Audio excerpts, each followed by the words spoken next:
saya kayaknya pertama-tama mesti mengenalin diri dulu ya. Karena ini kan sesuatu yang baru juga buat saya ngajar di biotek.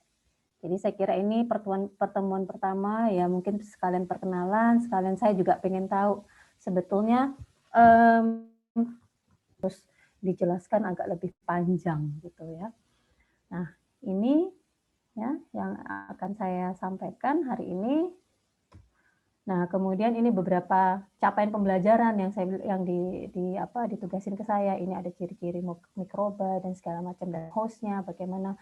Nah, ini mekanisme resistensi dari host yang tidak khas, kemudian resistensi dan kekebalan, kemudian nah ini mungkin saya tidak akan menceritakan satu-satu poin-poinnya seperti ini. Saya akan lebih banyak bercerita ini loh. Ya, nanti kalian harus menangkap sendiri seperti apa. Nah, untuk referensinya, ini ada beberapa buku yang memang kita pakai ya. Kalian pasti sudah familiar dengan buku-buku ini. Jadi saya minta tolong apa yang saya sampaikan di sini ini memang hanya poin-poin yang saya anggap penting untuk kalian ketahui, dan selanjutnya detailnya itu sebagai mahasiswa kan pasti kalian akan membaca dari textbook. Nah, ini memang jadi sebetulnya terus terang di sini saya agak meraba-raba dikit nih ya. Sebetulnya mungkin ini sudah disampaikan sebelumnya, tetapi ya saya coba aja, apa-apa ya sekalian. Jadi di sini ya, sebelum kita melihat interaksi antara host dengan patogennya, ini kita ingin lihat dulu patogennya seperti apa ya. Jadi kita udah tahu bahwa sebetulnya bakteri, virus, parasit, jamur itu di alam itu ya banyak ya, di mana-mana. Ya. Tetapi sebetulnya hanya sebagian saja yang mampu menyebabkan penyakit. Nah, mikroorganisme ini yang menyebabkan penyakit itu yang kita sebut akhirnya dengan patogen. Ya. Nah, kemudian kalau dari bakteri itu sendiri, ini cara transmisinya. Ada melalui udara, ya, bisa juga melalui serangga, ya, atau dia merupakan melalui direct kontak atau kontak secara langsung, ataukah kemudian melalui hewan peliharaan, misalnya kucing gitu ya. Kemudian apakah melalui makanan, air ya, atau juga misalnya melalui gigi, ini ada dental disease ya. Nah, ini route of transmission ya, jadi kurang lebih sama sih seperti tadi ya. Exitnya ya, masuknya juga dari mana? Apakah dia melalui saluran respirasi ya, saluran pernafasan, kemudian melalui saliva ya. Saya minta tolong saya diingetin ya kalau misalnya kadang-kadang saya lupa gitu ya. Apakah ini termnya kedokteran atau bagaimana? Nah, kemudian apakah dia melalui saliva, melalui saluran cerna gitu ya, kulit, darah, atau melalui saluran reproduksi misalnya ya, kemudian urin, mata dan sebagainya. Jadi kurang lebih sama dengan yang sebelumnya. Nah, ini juga seperti itu ya. Jadi apa-apa saja sih yang melewati bariernya atau port di entry-nya apa? Kalau infeksinya itu melalui kulit ya, paru-paru, intestin, kemudian traktus urinarius ya, atau saluran kemih gitu ya. Biasanya apa-apa aja, penyakit influenza, misalnya difteri, shigella, kemudian masuk ke saluran limfa, kemudian juga bisa melalui sirkulasi ya, sirkulasi darah misalnya apa. Kalau sirkulasi darah pasti jelas ya, kayak dengue, semua penyakit infeksi, kayak dengue, malaria, tifus dan lain-lain ya. Nah, kemudian dari sana ya udah jelas namanya saja darah, dia dialirkan ke seluruh organ, akhirnya memasuki organ-organ tertentu. Jadi mikroorganisme ini juga mempunyai kekhasan bahwa mereka bisa ya, tidak semua organ itu mereka pengen bisa terinfeksi ya. Jadi ada reseptor-reseptor khusus di organ-organ tertentu. Nah, di situ mikroorganisme ini akan attach ke organ tertentu. Nah, tadi kita sudah di awal saya sudah sebutkan bahwa mikroorganisme ini banyak banget gitu ya. Tetapi kapan gitu ya? Kapan organisme tersebut akan menimbulkan satu penyakit? Nah, itu nanti dilihat lagi apakah distribusinya ya, apakah flora tersebut normal jumlahnya ya, apakah bagaimana distribusinya. Kemudian bagaimana patogenisitasnya. Ya. Kemudian itu kalau dari hostnya itu sendiri. Nah, sekarang bagaimana yang paling penting lagi adalah bagaimana sistem pertahanan dari hostnya itu sendiri atau tuan rumahnya. Nah, ini ya sebetulnya adalah satu gambar ya, satu skema yang paling sering kita pakai. Ya, pasti kalian sudah tahu ya. Segitiga, kalau saya nyebutnya sih golden triangle ya. Jadi untuk menyebabkan satu penyakit itu untuk sampai terjadi satu penyakit itu kita ngeliat dari segitiga ini aja lah. Segitiga interaksi antara mikroorganisme ya, mikroorganismenya, kemudian bagaimana dengan tuan rumahnya, kemudian bagaimana lingkungannya, apakah ada lingkungan yang menyebabkan sampai keseimbangan. Jadi gini, keseimbangan ini kalau misalnya tidak dalam keadaan normal, ini seimbang, balance semuanya, tidak akan terjadi penyakit. Tetapi kalau selama bila terjadi ketidakseimbangan, salah satunya mungkin terlalu patogenisitasnya, hostnya misalnya imunitasnya turun ya, jadi akhirnya inilah yang merusak ya, merusak keseimbangan, kemudian dari situlah mulai terjadinya, men-trigger terjadinya satu penyakit. Ya. Nah, kalau kita melihat, jadi kalau misalnya patogen ya yang banyak, itu sebetulnya kalau ya gini lah, di Indonesia itu ya, Indonesia itu surganya penyakit infeksi. Ya, saya bisa bilang begitu karena apa? Karena kondisinya itu optimum ya untuk penyakit-penyakit infeksi. Lihat deh, kalau misalnya kita bandingkan dengan di negara-negara yang bermusim dingin misalnya, nggak ada tuh yang mudah kayak malaria misalnya, atau misalnya apa dengue, karena memang kondisi optimumnya ya yang di Indonesia ini gitu ya. Misalnya TB gitu ya, walaupun di tempat lain juga ada, tapi tidak akan sebanyak di Indonesia. Ya. Jadi, nah kita ini sudah terbiasa hidup dikelilingi oleh patogen. Nah, sebetulnya sejak kita dari awal ini, imunitas kita itu juga sudah berkembang sejak masih sangat muda. Imunitas itu berkembang. Coba kita, kalian pasti masuk akal deh, ya maksudnya kalian bisa pikirkan ya, kalau ada satu populasi yang benar-benar ditaruh di tempat yang sangat steril banget ya, tidak ada daya imunitas, tidak ada, you name it, misalnya TB nggak ada, terus apa lagi ya, yang paling banyak kan TB ya, malaria nggak ada mungkin, terus dengue misalnya, benar-benar steril, pasti daya imunitasnya juga tidak akan berkembang. Ya. Sementara kita, orang-orang di Indonesia, ya sudah terbiasa terekspos dengan macam-macam, imunitas itu jelas akan ada dibandingkan sekelompok orang yang memang tempatnya ya steril tadi itu. Ya, jadi gitu. Nah, kemudian usia ini juga dapat mempengaruhi bagaimana outcome dari penyakit ya, dari suatu dari suatu infeksi. Jadi imun sistem itu sebetulnya kalau misalnya orangnya ini masih terlalu muda ya, pada bayi, anak-anak ya. Jadi kita bisa bayangkan bahwa sistem imunnya ini juga masih belum siap, masih imatur. Ya. Nah, kemudian misalnya pada orang tua. Nah, kalau pada orang yang sudah tua, itu sistem imunnya itu sudah mengalami penurunan. Makanya di situ akhirnya bila terjadi infeksi, dua kelompok usia ini mungkin dia akan memberikan gambaran yang sangat berbeda. Ya, jadi dia lebih lebih fragile, lebih vulnerable untuk mendapatkan infeksi. Ya. Nah, pada anak-anak sendiri ini juga mereka terpapar ya, terekspos dengan mikroorganisme. Infeksi itu bisa terjadi tetapi biasanya silence ya, atau mungkin ringan. Ya. Nah, ini bisa keadaan ini bisa terjadi kalau misalnya nih terinfeksi oleh varicella ya, herpes zoster. Nah, di herpes zoster itu kan sebetulnya dia varicella ya, dia terinfeksi, kalau kita bilang cacar deh ya, anak-anak kena cacar air, udah pada saat dia anak kecil yang keluar penampakannya dia cuma cacar air. Tapi sebetulnya virus ini kemudian dia dorman, dia masuk ke apa ya, ke persarafan, dia di situ hibernasi, tidur dia virusnya. Begitu orang ini sudah dewasa, tapi kebanyakannya pada usia sudah tua, imunitasnya menurun, terjadilah reaktivasi dari virus tersebut. Akhirnya apa?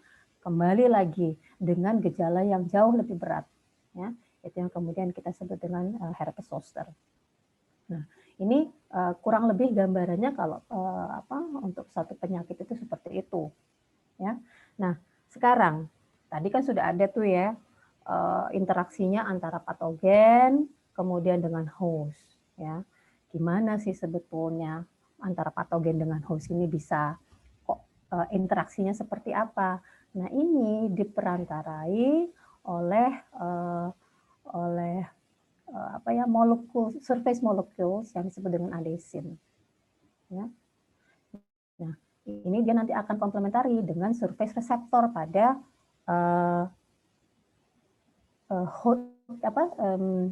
jaringan di hostnya itu. Jadi ya tergantung lagi reseptornya apakah ada apa enggak ya. Jadi gini deh, kita ngambil contohnya sih nggak usah jauh-jauh, misalnya dengan COVID ya, dengan COVID, SARS-CoV-2 atau virus SARS-CoV-2. Nah itu dia mempunyai ada protein spike ya yang dia pakai atau S protein.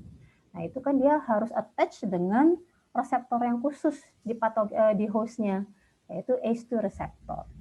Nah itu jadinya makanya dia akan patogen-patogen tadi, walaupun dia masuk ke dalam tubuh bebas, tapi ya tergantung lagi ntar reseptornya pada host itu ada apa enggak. Nah baik lagi kalau misalnya terjadi mutasi nih, ya pada host misalnya ada mutasi, dia nggak punya reseptor ini, ya udah nggak bisa attach tuh antara patogen dengan hostnya. Contoh lain misalnya, kalian ada yang tahu ovalositosis nggak? Ada yang tahu? Ada yang pernah dengar ovalositosis? Mungkin ovalositosis. Siapa ya? Michael, pernah dengar ovalositosis nggak? Pernah. Ya, apa tuh ovalositosis? Michael? Kita diskusi ya, jangan kita bebas, nggak perlu ini deh, nggak perlu, relax aja. Halo, Lagi ada kampus. Ya. Belum pernah dengar, Bu. Oh, belum pernah dengar? Mungkin Dennis? Dennis ya namanya ya? Dennis. Halo? Ya, halo.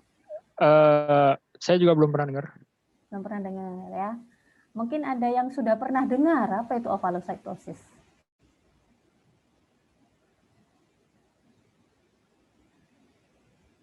Ada hubungannya dengan darah. Penyakit kelainan darah, Bu. Ya, siapa Intan ya? Ya. Jadi ovalositosis, jadi gini. Kalian pernah pasti secara teori tahu kan sel darah merah bentuknya seperti cakram atau bikonkaf, ya kan? Nah, malaria, ya, parasit malaria itu dia harus masuk ke dalam sel darah merah, ya, bikonkaf itu. Pada orang yang ovalositosis terjadi mutasi untuk dinding sel darah merahnya. Akhirnya apa? Bentuk sel darah merah itu tidak lagi bikonkaf atau berbentuk seperti cakram. Dia oval. Selain bentuknya oval, dinding sel darah merah itu ya karena mutasi tadi, dinding sel darah merah itu yang ovalositosis itu dia lebih keras, lebih rigid. Akhirnya apa? Parasit malaria itu nggak bisa masuk. Makanya orang-orang yang dengan ovalositosis itu nggak kena malaria. Alasannya itu. Nah, di Indonesia ya, saya tuh lupa di daerah mana. Jadi ada beberapa area di Indonesia ini ya kalau kalian baca yang tingkat ovalositosisnya tinggi. Jadi di daerah situ ya nggak ada orang yang kena malaria. Ya. Jadi itu tadi, kenapa saya bilang interaksi antara patogen dengan patogen dengan host itu penting di sini. Salah satunya tadi saya mesti ngasih contoh nih, kalau terjadinya mutasi pada host misalnya, itu tadi contohnya. Ya. Ternyata tidak dinding sel darah merah harusnya seperti itu, terus terjadi mutasi, dinding sel darah merahnya berubah, ovalositosis, patogen nggak bisa masuk, tidak akan terjadi infeksi. Itu salah satu contoh. Nah, menariknya lagi bahwa ovalositosis itu sebetulnya jadi ini proses evolusi yang terjadi sudah beratus mungkin ribuan tahun. Jadi itu juga katanya karena ada satu makanan tertentu di daerah itu yang akhirnya menimbulkan mutasi, yaitu salah satunya. Ya, tapi itu sebetulnya adalah semua orang ya, termasuk mikroorganisme itu kita semua berevolusi untuk bertahan. Ya kan kalian tahu ya, survival of the fittest. Nah itu sebetulnya salah satunya ovalositosis itu. Oke, jadi saya agak terlalu melenceng jauh nih, mana-mana. Ya, kita kembali ke pokok pembahasan. Ya, jadi tadi ada adesin ya. Nah, yang adesin ini tadi ya, jadi dia merupakan surface ya di surface-nya dari si patogen itu ya. Nah, ini bisa berupa glikoprotein atau lipoprotein. Nah, kalau yang glikoprotein atau lipoprotein itu biasanya kita asosiasikan, kita hubungkan dengan Fimbriae. Jadi Fimbriae kalau misalnya kalian ini mikroorganisme, ingat morfologinya, ada yang misalnya berbentuk seperti kokus saja atau dia bentuknya basil dan segala macam ya. Ada juga yang punya Fimbria. Nah itu biasanya dihubungkan sama itu kalau untuk adheresnya. Nah, sementara reseptornya itu kebanyakan biasanya manose ya. Oke. Nah, ini sekarang ada 4 cara ya. 4 cara bagaimana sebetulnya patogen itu bisa merusak sel dari host. Ya. Jadi apakah dia menggunakan nutrients ya, apakah dia menggunakan nutrients itu dia ngambil nutrients dari sel dari host. Kemudian yang kedua, apakah dia melakukan kerusakan langsung nih ke host selnya ya. Kemudian yang lain lagi adalah dia memproduksi toksin, bisa juga kemudian atau dia menginjus reaksi hipersensitivitas ya. Kalau reaksi hipersensitivitas nanti hubungannya dengan imunoglobulin dan segala macam ya. Jadi ini sebetulnya 4 cara. Nah, kalau yang pertama patogen itu menggunakan atau mengambil nutriensnya host cell tadi, karena kan patogen ini juga perlu makan kan sebetulnya. Mereka itu sebetulnya patogen ini ada bukan untuk membunuh, tugasnya enggak. Mereka perlu makan aja sih. Kebetulan nyari makannya misalnya di tubuhnya manusia, itu permasalahannya. Ya. Jadi sebetulnya kalau patogen ini rata-rata mereka perlu iron. Mereka perlu besi. Ya, untuk tumbuh. Ya. Nah, masalahnya ya di tubuh manusia itu enggak konsentrasi di iron bebas ya atau besi yang bebas di tubuh kita itu sangat-sangat rendah. Biasanya sudah langsung terikat dengan protein yang lain nih ironnya ya, bisa pakai lactoferrin, transferrin, ferritin ya, hemoglobin ya, kalau di darah sendiri itu adalah hemoglobin. Nah sekarang patogen tadi udah masuk ke dalam tubuh manusia, perlu iron ya, terus gimana caranya? Salah satunya adalah dia menghasilkan protein yang disebut dengan siderophores. Ya, gimana siderophores ini? Jadi patogen tadi akan merilis protein siderophores ini, ya. Jadi patogen ini udah masuk ke dalam tubuh manusia. Terus dia merilis protein siderophores. Nah, protein siderophores ini kemudian dia akan berikatan dengan iron yang ada di tubuh manusia yang sebetulnya dia sudah berikatan dengan protein yang lain. Ya, akhirnya dia membentuk kompleks iron siderophores complex. Nah, kemudian iron siderophores kompleks ini akan diambil oleh bacterial surface ya. Iyalah yang menghasilkan dia kan ya. Nah, ini dia jadi sebetulnya dia stealing, dia mencuri iron dari punyanya manusia itu dengan cara menghasilkan protein siderophores. Gitu. Jadi dia mengambil iron dari host ya.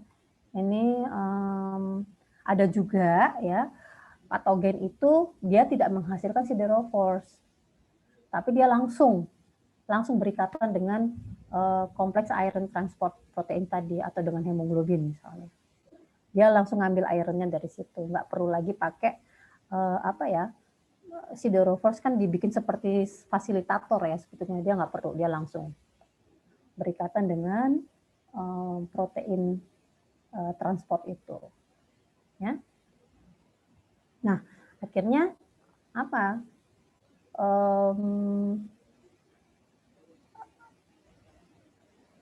Iron tadi diambil ya udah malah sel host itu akan mati. Itu, ya. Karena kan perlu juga. Nah, kemudian yang kedua caranya dengan merusak sel secara langsung. Ya, namanya aja satu sel udah diinvasi ya.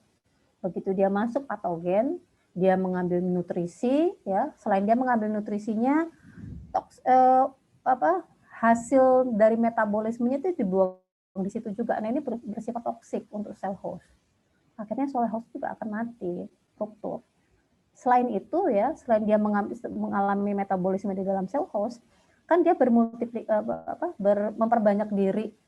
Tak cukup nih sel hostnya, ruptur lah, ya rusak sel host. Ya, itu jadi cara yang lain adalah untuk dengan merusak sel secara langsung. Nah, kalau dia sudah memperbanyak diri, kemudian sel itu ruptur, ya udah akhirnya dia bisa menginvasi organ atau jaringan yang lain di dalam tubuh. Maksudnya seperti itu. Ya. Kemudian ada lagi yang dia memproduksi toksin. Ya. Jadi beberapa patogen itu misalnya E. coli gitu ya, dia akan memproduksi toksin. Atau misalnya botulinum gitu ya, dia memproduksi toksin. Macam tuh. Nah, kemampuan suatu mikroorganisme untuk memproduksi toksin itu yang kita sebut dengan toksigenisitas atau toxigenicity. Ya. Nah, toksin sendiri ya, ini mungkin kalian pasti sudah tahu nih, ya kan? Ada yang disebut dengan eksotoksin, ada yang disebut dengan endotoksin. Ekso ya berarti dia diproduksi sebetulnya oleh patogen tersebut. Ya, kebanyakan kalau eksotoksin itu udah gram positif bakteria. Ya. Nah, dia akan disekresikan nih ke sekitarnya. Jadi sel itu, patogen itu, ya mikroorganisme itu akan menghasilkan.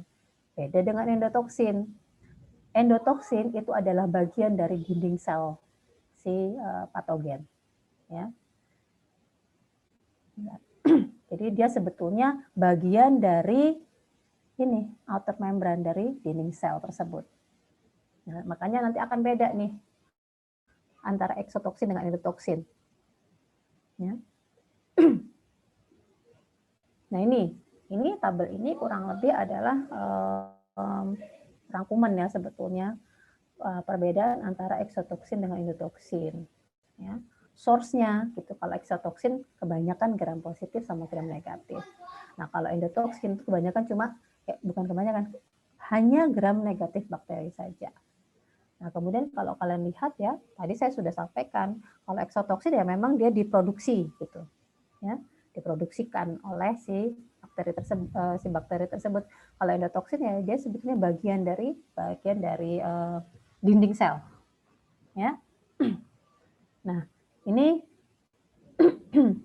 kurang lebih kalian bisa perhatikan ya, baca sendiri deh ini apa sih bedanya ya antara eksotoksin dengan endotoksin. Ini kalian udah dapat ya? Udah dapat belum? Sudah Bu, di kuliah yang lama ya. Nah, iya, makanya saya sambil ini loh, sambil pengen tahu sih sebetulnya udah ada apa aja gitu. Saya nggak apa-apa ya, kita agak sedikit pengulangan. Iya, nggak apa-apa Bu, tambah enak Bu. Oh, gitu. Ya, thank you. Kita terusin ya. Nah, ini ya. Jadi ini, ini sebetulnya gimana sih mekanismenya kok sampai endotoksin itu bisa menyebabkan demam. Ini juga udah ada ya, udah pernah ya? Yang ini belum, Bu, mungkin, Bu. Oh, belum. Oke, nggak apa-apa deh. Ya, saya terusin aja. Nah, tadi ya, endotoksin berarti kan dia itu sebetulnya bagian dari dinding sel. Ya. Jadi begitu ada bakteri masuk, ya, makrofag ini nanti dia akan engulf, memakan si bakteri itu. Ya. Kemudian bakteri itu didegradasi nih, ya.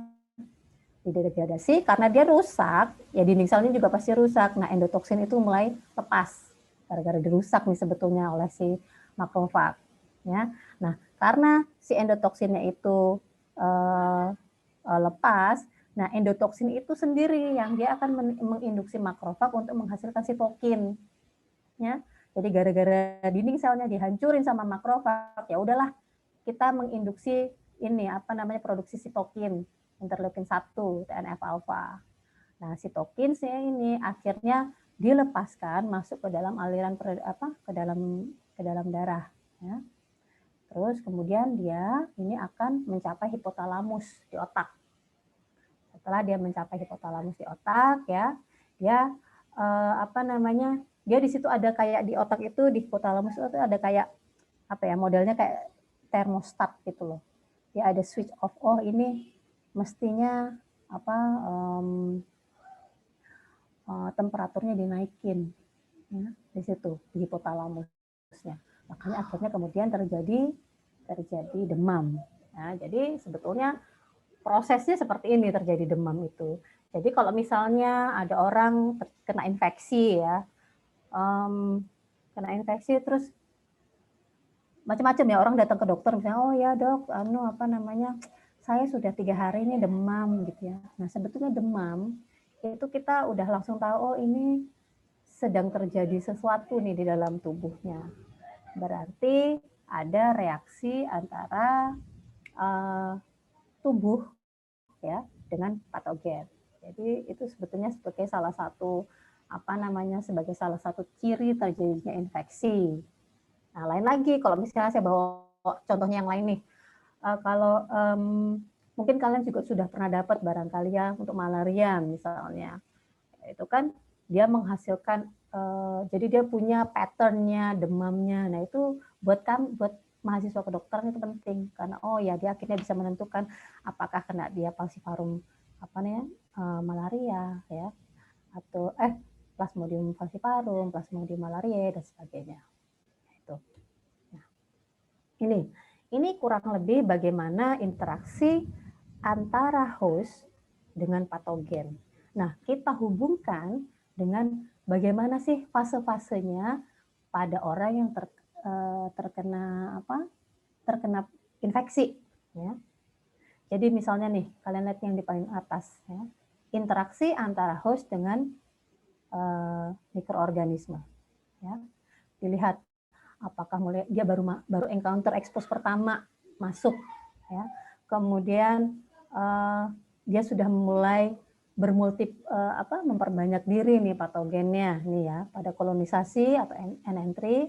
Nah, kemudian ini kalau udah invasion and dissemination berarti dia sudah mulai menginvasi ya ke jaringan-jaringan yang lain, ya. Kemudian di situ sudah mulai timbul respon imun dan respon inflamasi. Nah, kemudian outcome-nya bagaimana? Nah, ini tadi ya kalau kita di biologi kita akan mempelajarinya ini. Oh, dia mulai terekspos, terus dia mulai terekspos ya, kemudian dia mulai bermultiplikasi patogennya ya, sampai dia hasilnya seperti apa. Nah, ini kalau kita mau melihat fase-fase dari penyakit infeksi itu sendiri, kita lihat di sini. Pada saat host itu masih exposure pertama, encounter pertama dengan patogen, itu yang kita sebut dengan fase inkubasi, itu tidak akan ada gejala, ya. tidak klinis. Nah, pada saat patogen itu ya, mikroorganisme itu sudah mulai memperbanyak diri gitu ya. Nah, di sini dia memperbanyak diri itu juga sudah mulai merusak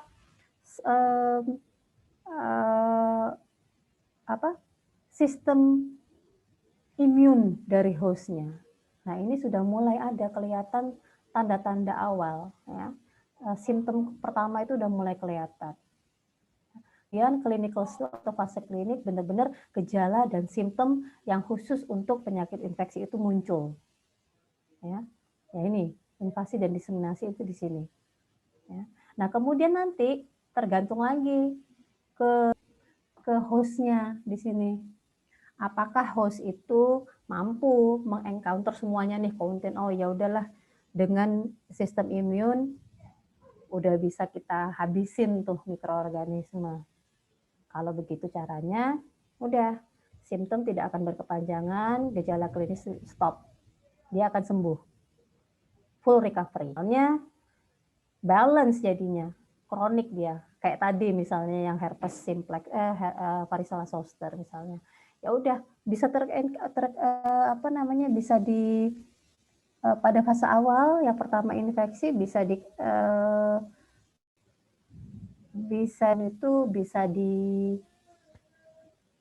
bukan bisa disembuhkan, tapi di encounter semuanya ya. Nah, tapi si virus ini misalnya nggak kemana-mana di dalam, ya udah dia akan kronis perjalanannya.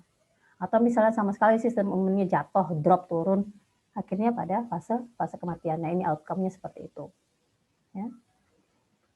Nah, sekarang ini mungkin kalian juga udah pernah dapat nih ya, kalau yang ini. Jadi bagaimana microbial mekanisme ya pada patogenisitas tersebut. Jadi memang benar harus ada balance ya, harus ada keseimbangan antara host dengan mikrobanya itu sendiri. Kalau balance tidak akan terjadi penyakit infeksi. Nah, kalau sudah mulai terganggu keseimbangannya, infeksi akan terjadi. Nah, faktor-faktor yang mempengaruhi di sini ya, itu tadi port di entry-nya seperti apa, lewat mana dia masuk. Ya, masuk udah nggak apa-apa beres gitu. Tapi di dalam seperti apa? Bagaimana jumlah mikroorganismenya itu? Itu pasti kita akan ngomong dengan dosisnya. Ya, dosis dari patogen tersebut. Kemudian bagaimana adherence-nya, apakah dia memang bisa attach gitu. Ya. Nah, kemudian setelah itu faktor yang lain yang mempengaruhi apa? Bisa nggak dia mikroorganismenya itu begitu sudah masuk, bagaimana daya penetrasinya, bagaimana dia menginvasi sistem pertahanan tubuh dari hostnya. Dipengaruhi oleh apa lagi? Ya, properti-properti dari si mikroorganismenya. Bagaimana? Apakah ada kapsul? Bagaimana komponen dinding selnya? Apa ada enzimnya? Ada dan segala macam. Ya. Nah, ini tadi kemudian kalau dia sudah berhasil menginvasi, ya, menginvasi host kayak itu tadi, ya, ada siderophores, ada bagaimana apakah dia merusak secara langsung, ada toksin dan sebagainya. Kemudian portal of exit. Jadi sebetulnya ini hanya konsep bagaimana sih terjadinya suatu penyakit itu. Jadi mungkin ini sudah pernah, tapi ya akan berulang karena memang yang penting yang ini gitu ya. Nah, ini sudah sih sebenarnya tadi. Jadi bagaimana suatu mikroorganisme itu bisa menyebabkan penyakit? Nah, itu tadi.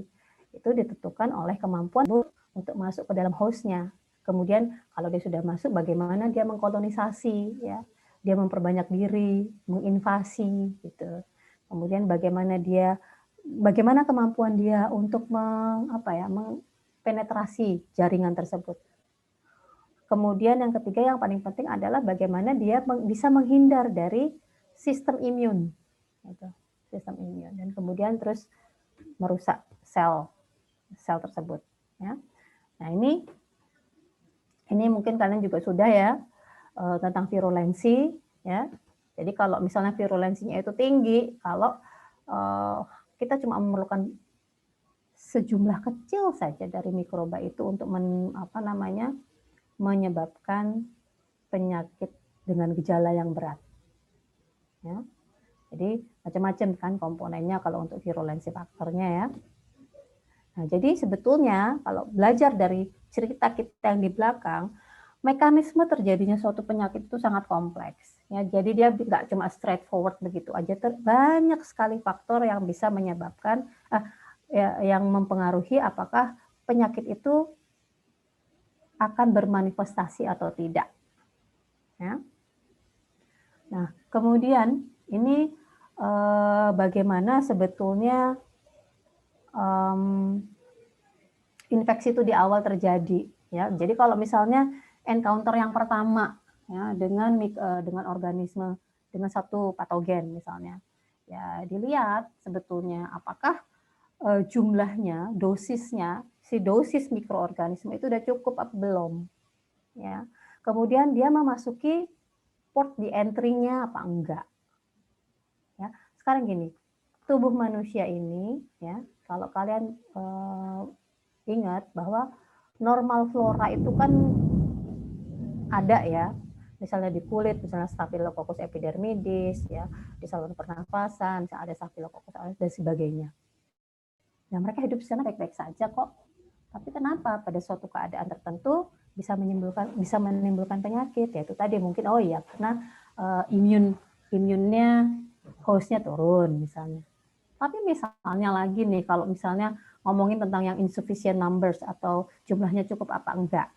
Gini, misalnya dengan yang sekarang SARS-CoV-2 misalnya, ya terekspos atau nggak usah yang itu ya, yang kita ngambil contoh yang lain, ya udahlah SARS barangkali atau MERS, mirip ya sebenarnya. Nah, orang itu bisa terekspos kapan saja, ya, terekspos kapan saja.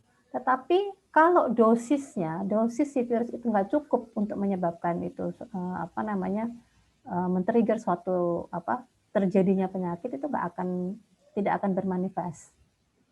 Tuh. Ya. Nah, sama halnya juga misalnya dengan port di entry-nya misalnya. Misalnya apa ya?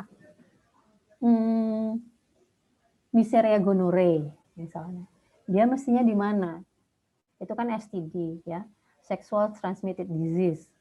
Nah, kalau misalnya dia hanya temuinya di kulit misalnya, ya, atau di area organ yang lain, karena dia bukan port di entry-nya, dia tidak akan attach, nggak apa-apa gitu. Ya walaupun sebetulnya kalau Neisseria gonorrhoeae mungkin masih bisa ya, kita mesti ngambil contoh yang lain. Ya, kira-kira seperti itu. Jadi tetap harus kita lihat port entry-nya yang spesifik untuk mikroorganisme yang spesifik pula.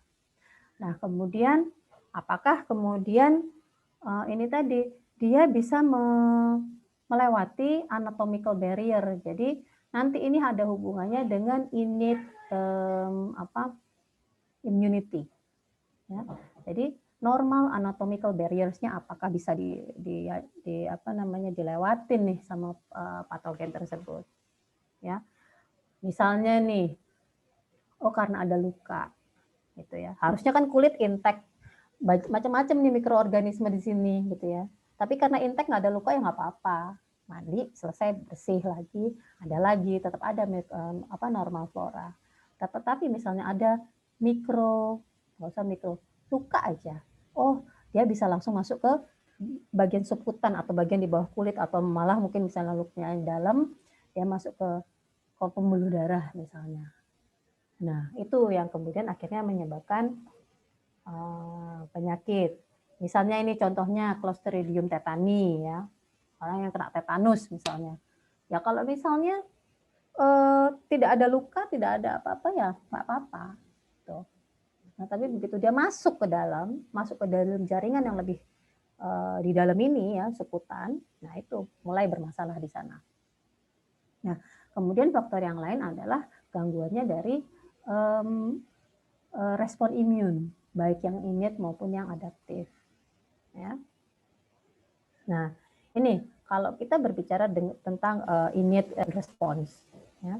Jadi tubuh kita itu ya memang sudah diperlengkapi ya, sudah diciptakan sangat sempurna sebetulnya ya. Sudah dilengkapi dengan selain anatomical barriers-nya ya nanti juga chemicals-nya, pokoknya untuk mempertahankan diri itu sudah diperlengkapi. Misalnya organ mata, ya. Organ mata apa? Kalau saya ya kan kita kedip-kedip gini, itu kan dia ada air mata sebetulnya ya, ada seperti apa ya, ada cairannya. Nah itu ada lisosim, lisosimnya itu nanti yang dia membreakdown kalau ada patogen yang masuk. Dan fungsinya air mata lagi, nggak cuma buat nangis gara-gara nonton drakor misalnya, enggak. Tapi ya itu dia membersihkan mikroorganisme. Jadi itu washing up.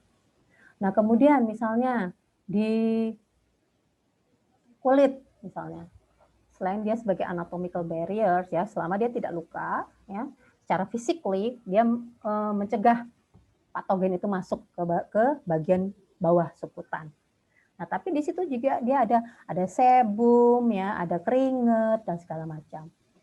Nah, itu salah satu innate host response. Nah, kemudian misalnya tractus respiratorius atau saluran pernafasan. Nah, di saluran pernafasan ini mulai dari hidung ya sampai kita ke bawah ya, ke apa namanya paling bawah itu alveoli misalnya. Nah, itu saluran pernafasan dari hidung aja udah ada bulu hidung gitu kan ya. Itu apa namanya sebagai physical barrier. Ya. Kemudian ada mukus. Itu juga. Ada cilia, ada alveolar macrofags dan segala macam. Sampai pokoknya hampir semuanya ini seperti ini, ya. Kecuali darah. Darah itu kalau apa namanya sistem sirkulasi dia harus steril. Nggak boleh enggak. Karena kalau ada patogen berarti masalah, kan gitu. Jadi itu barrier defense dari sistem dari tubuh kita. Ya ini sebetulnya tadi kurang lebih ngulang nih. Ya, bukan ngulang sih, ini tambahan. Jadi misalnya di air mata tadi ada lisosim, ya. Dia ini akan dissolve, akan menghancurkan dinding sel dari patogen misalnya. Kemudian oh ya, ada lagi normal flora. Normal flora di saluran pernafasan. Itu dia akan compete dengan patogen. Ya. Itu sebetulnya simbiosis mutualisme kita dengan normal flora itu. Ya. Kemudian ya macam-macam, ada yang karena pH-nya ya dan lain sebagainya. Ini kurang lebih sama. Nah, ini ya. Jadi kalau misalnya immune response kita itu mengalami gangguan nih atau terjadinya infeksi. Ya. Kalau misalnya udah susceptible terhadap infeksi, kemudian organismenya itu patogenisitasnya rendah. Nah, dia akan opportunistik di situ. Ya. Kalau organismenya memang virulensinya tinggi ya, pasti dia akan menyebabkan penyakit yang lebih berat. Nah, ini mendingan saya lewatin aja yang ini. Nah, sekarang bagaimana sih sebetulnya orang kita untuk ya kalau misalnya untuk treatment bakteri itu ujung-ujungnya biasanya apa sih? Antibiotik ya. Tapi itu mungkin akan dibahas di tempat yang lain ya, di pertemuan yang lain. Nah, kalau untuk tindakan preventif ya biasanya pakai apa? Vaksin. Ya, vaksin. Nah, sekarang kan vaksin ini perkembangannya banyak banget ya. Ada yang pakai apa aja tuh. Kalau yang konservatif ya, yang secara tradisional masih dengan yang dimatikan. Nah, kalau kita belajar dari COVID ini kan sudah mulai macam-macam ya. Ada yang pakai RNA, DNA, kemudian ada yang viral vector dan segala macam. Ya. Ada viral particles dan segala macam, adenovirus ya. Jadi perkembangan vaksin sebetulnya adalah untuk ini, untuk tindakan preventif. Ya, maksudnya apa? Begitu disuntikin vaksin, tubuh kita itu akan Jadi daya tahan tubuh kita dipersiapkan untuk mengenali, oh kalau ada bakteri ini masuk, tidak akan terjadi penyakit yang lebih berat, misalnya. Atau kalau ada bakteri ini masuk, antibodi sudah siap, langsung dihabisin deh semuanya. Itu prinsipnya, ya, prinsip dari pemberian vaksin. Nah, ini udah tadi ya. Jadi kalau menginfeksi ya, kalau untuk bakteri udah jelas, biasanya ujung-ujungnya pasti antibiotik. Tetapi perlu mungkin sekedar informasi saja bahwa kalau di dunia kedokteran, bahwa kalau masih ingat waktu saya masih kuliah itu kita beli antibiotik itu bisa di warung. Semua orang kena flu juga belinya antibiotik amoxicillin. Gitu. Tapi untung sekarang itu sudah sangat-sangat jauh lebih baik ya. Sudah nggak bisa sembarangan. Ya. Jadi bakteri ya, kalau untuk mengobati penyakit yang disebabkan karena infeksi bakteri itu sudah harus jelas dulu bakterinya itu apa ya. Jadi harus dikultur dulu ya. Paling pengobatan pertama hanya secara empiris. Jadi mungkin tapi biasanya ditunggu dulu baru kemudian bisa diberikan pengobatan atau diberikan terapi. Sudah tidak lagi seperti zaman dulu udah langsung sikat aja dikasih antibiotik, sekarang enggak ya. Nah, kemudian ya kalau untuk urusannya dengan antibiotik, ujung-ujungnya apa? Kalian pasti ngerti banget nih ya, bahwa semakin banyak mikroorganisme atau bakteri itu yang resisten terhadap antibiotik. Maka sekarang itu benar-benar harus sangat hati-hati dalam penggunaan antibiotik. Dokter juga udah nggak bisa sembarangan lagi. Dan kalau kita pun membeli, itu juga harus pakai resep dokter. Dan kita tuh sampai edukasi ya ke pasien bahwa kalau dikasih antibiotik itu harus dihabisin. Karena kebanyakan ya, biasanya misalnya kita kasih ke pasien, Pak atau Bu gitu ya, ini tolong antibiotiknya dihabisin 5 hari. Nah, pada hari ketiga pasien sudah merasa baik-baik saja. Mungkin kalian ini sekedar informasi tapi juga sekalian saya titip pesan ya. Lalu misalnya dikasih sama dokter antibiotik 5 hari. Hari ketiga, hari keempat dirimu merasa baik-baik saja, terus ya udahlah, nggak usah dihabisin, toh udah sembuh ini. Jangan ya, karena di situ sebetulnya kalian memperbesar resiko terjadinya resistensi gitu. Jadi memang kebijakannya lagi begitu dikasih itu terus dihabisin, disimpan, nggak dihabisin, disimpan, terus kapan-kapan ada yang sakit ngambil lagi antibiotik, padahal dia sebelumnya nggak perlu. Nah ini sebetulnya hanya ini slide ketinggalan nih. Ini tentang antibiotik resisten yang dihubungannya dengan biofilm. Ya, kayaknya enggak. Nah, itu tadi yang bakteri. Nah, sekarang bagaimana kalau misalnya itu virus? Ya, jadi sebetulnya kurang lebih sama kok. Ya. Virus mekanismenya bukan mekanismenya ya, balance antara patogen dengan lingkungan itu ya, virus juga termasuk sebetulnya di dalamnya. Ya. Nah, sama kalau antara virus dengan bakteri itu tadi, nature-nya itu seperti apa? Dia mempunyai target tisu atau target jaringan sendiri. Dia tidak bisa sembarangan. Terus kemudian juga dipengaruhi oleh bagaimana entry-nya dia, portal of the entry-nya itu seperti apa. Bagaimana kemudian virus itu dapat mengakses target tisunya seperti apa. Ya, tissue tropism itu maksudnya yaitu tadi targetnya tuh dia hanya pada jaringan tertentu saja virus itu maunya, tak ke semuanya misalnya. Ya. Kemudian bagaimana dia bisa bereplikasi. Ya, kemudian kalau untuk patogenic activity-nya ya tergantung strain-nya virus itu seperti apa. Ya, jadi kurang lebih sama antara virus dengan bakteri.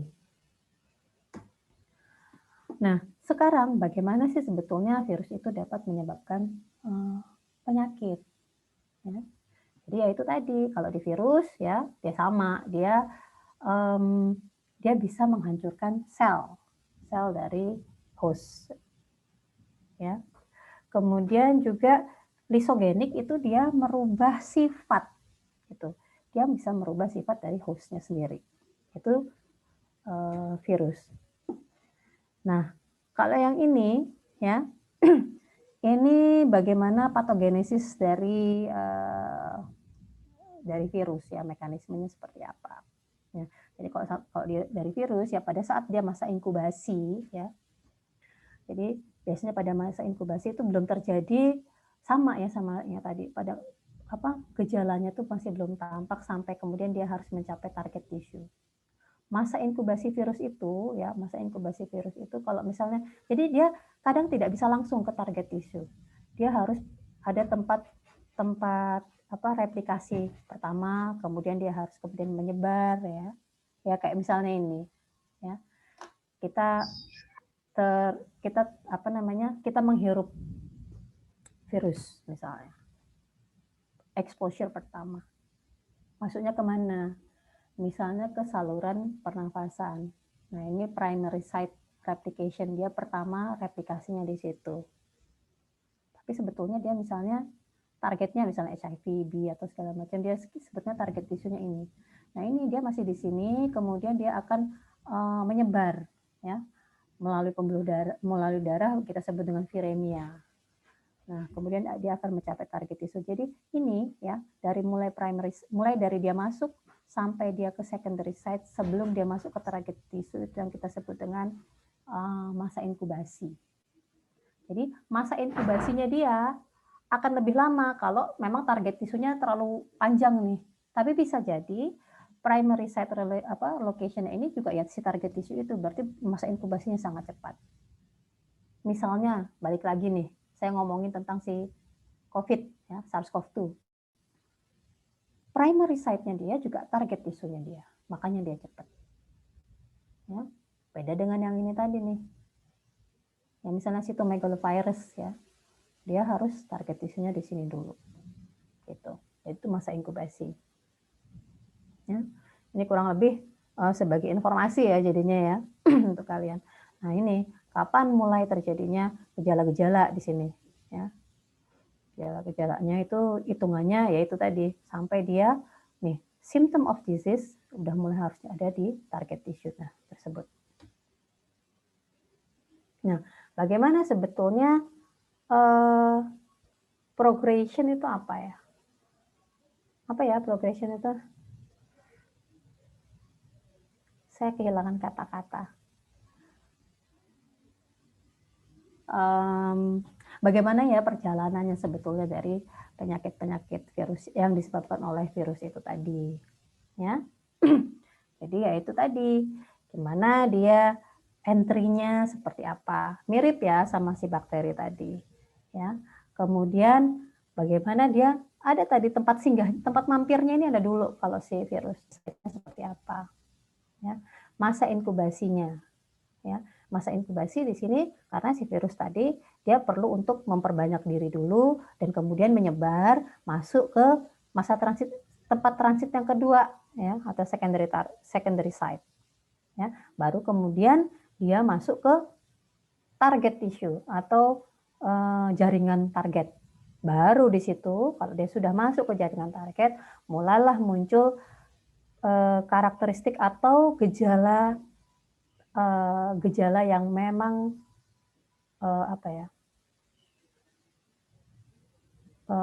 memang untuk si virus itu sendiri, gitu ya, karakteristik disease sign. Ya. Nah kemudian baru di situ respon dari hostnya seperti apa. Ya. Kemudian apakah kemudian dia nanti menjadi hanya infeksi akut terjadi pada saat itu selesai kelar ya akut cepat. Ataukah dia kronis, perjalanannya lama? Apakah dia laten? Ada yang dorman, ada yang tidur dulu, gitu. Apakah kemudian dia sembuh? Ya. Nah, virus ini juga ya, dia samalah dengan yang sekarang, ya, contagion, ya. Jadi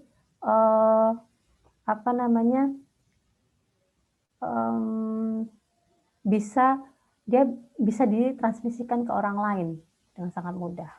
Ya. Mungkin tidak tampak gejalanya, Ya, sekarang mungkin kalian sering dengar tentang OTG. OTG itu ya orang-orang yang OTG misalnya dia terinfeksi tapi tidak sampai menimbulkan gejala. Nah, ini contagion yang bisa menyebarkan. Ini yang lebih bahaya kan sebenarnya ya. Nah, jadi kurang lebih sama sih sebetulnya ya antara virus dengan si bakteri itu tadi.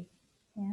Jadi hubungan antara virus dengan bakteri dengan host inilah yang kemudian nanti akan menentukan apakah penyakit tersebut akan menjadi parah apa enggak. Itu di faktor-faktor apa yang berperan? Ya misalnya bagaimana strain dari virus itu sendiri seperti apa. Kemudian dosis dari virus. Nah, itu kalau dari segi si virusnya. Nah, kemudian secara general ya gimana status imun dari orang yang terinfeksi itu. Kalau status imunnya bagus ya mungkin itu tadi dia hanya terinfeksi tidak sampai menimbulkan gejala atau gejalanya ringan. Ya. Sama nanti itu sebetulnya idenya dari vaksinasi seperti itu juga. Ya. Nah, kemudian virus itu tadi kan ada tropism ya. Jadi ada target tissue, ya, ada organ atau jaringan tertentu yang memang dia pengennya tinggal di situ. Kayak misalnya balik lagi nih ya, saya lagi seneng ngomong SARS-CoV-2. Misalnya dia di mana paling seneng? Bukan paling seneng sih sebetulnya, karena reseptornya. Ya, jadi misalnya, dia di saluran pernafasan atau di paru-paru, ya sudah dia di situ. Akhirnya gejala-gejala yang diperlihatkan oleh infeksi virus tersebut akan sesuai dengan organ atau target organ yang terinfeksi. Gejalanya akan muncul di situ. Ya kalau di paru-paru misalnya, ya udah akhirnya misalnya terjadi batuk, kesulitan bernafas dan segala macam. Atau misalnya sekarang kalau kalian sering baca ya bahwa orang-orang dengan COVID ini gejalanya sudah semakin hari semakin tidak spesifik gitu ya. Sudah wajah atau penampakan dari orang yang terkena COVID ini sudah semakin banyak, sudah semakin bervariasi. Misalnya dari beberapa laporan bahwa ada yang datang ke dokter hanya dengan keluhan sakit mata, konjungtivitis, mata merah. Ternyata COVID. Dia tidak mengalami gangguan pernafasan dan segala macam, enggak. Ya ternyata di mata itu di konjungtiva memang ada reseptor ACE2 reseptor ada misalnya. Walaupun mungkin low level ya dalam jumlah yang tidak banyak. Kemudian apalagi yang yang semakin tidak spesifik. Orang datang ke dokter karena diare, gangguan saluran pencernaan. Ternyata setelah diperiksa, dia hasilnya positif. Padahal dia tidak memperlihatkan gangguan pernafasan misalnya. Ternyata memang ada beberapa penelitian memperlihatkan bahwa reseptor itu ada di saluran pencernaan, di organ-organ tersebut. Ya, jadi gitu. Jadi penyakit atau gejala yang ditimbulkan itu akan tergantung dari si virus itu memang target tisunya apa, target organnya apa. Ya. Nah, kemudian yang ketiga adalah yaitu tadi kita balikin lagi bagaimana sih sebetulnya respons imun dari orang yang bersangkutan. Ya, kalau memang imunnya bagus, walaupun dia terinfeksi mungkin tidak bergejala atau gejalanya ringan, gitu. Ya, tapi kalau misalnya dia memang mengalami imunodefisiensi misalnya imunokompromis, ya udah berarti gejalanya mungkin akan lebih berat seperti itu. Ya, ini kurang lebih sama ya, saya udah ngomongin di sebelumnya. Jadi sebetulnya kalau begitu seseorang itu terinfeksi oleh virus ya, ada potensial ya, sebetulnya potensial outcomes ya. Apakah infeksi itu tidak berhasil ya, abortive infection? Apakah kemudian dia terinfeksi, terjadi kematian dari sel ya. Kemudian yang ketiga itu virusnya terreplikasi ya, terbanyak, tapi selnya nggak mati, yaitu persistent infection. Kemudian ya ini, dia laten, bisa seperti itu. Ya, nah ini kalian bisa baca sendiri di bawah nih. Persistent infection maybe ya, bisa kronik, bisa laten, bisa recurrent, bisa transforming. Dia merubah sifat yang tadi yang saya sudah sebutkan di awal. Jadi pada patogenesis terjadinya infeksi dari virus itu ya ini sebetulnya ya ada beberapa faktor. Bagaimana interaksi virus tersebut dengan target tisu ya. Bagaimana kemudian daya rusak dari virus tersebut misalnya. Bagaimana kemudian respon dari host ya, imunnya seperti apa, kemudian imun patologinya seperti apa. Ya, itu kurang lebih patogenesis dari virus. Nah, kemudian ya, nah kalau misalnya kita hubungkan dengan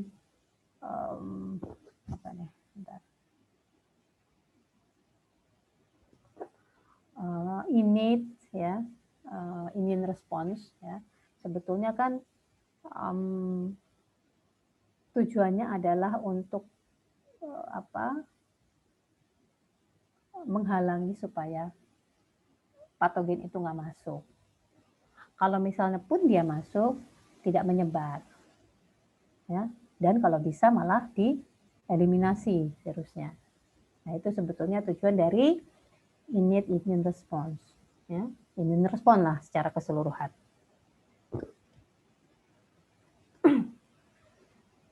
Nah ini ya, kapan seseorang itu akan susceptible ya, akan mudah terkena infeksi ya, ataupun misalnya dia akan menjadi parah ya, itu ada beberapa faktor ya, ada beberapa faktor yang mempengaruhi ya. Jadi bagaimana sih sebetulnya mekanisme dari exposure-nya itu bagaimana, kemudian site of infection-nya itu di mana, itu yang penting. Nah kemudian status imunitasnya seperti apa, usia bagaimana, kemudian status kesehatannya itu secara general seperti apa. Ya kalau orang sehat ya harapannya si imunnya juga bagus kan seperti itu. Kemudian dosis dari virus itu seperti apa. Ya. Nah kemudian yang terakhir adalah genetik, ya, genetic background dari virus itu sendiri dan juga dari host. Ya.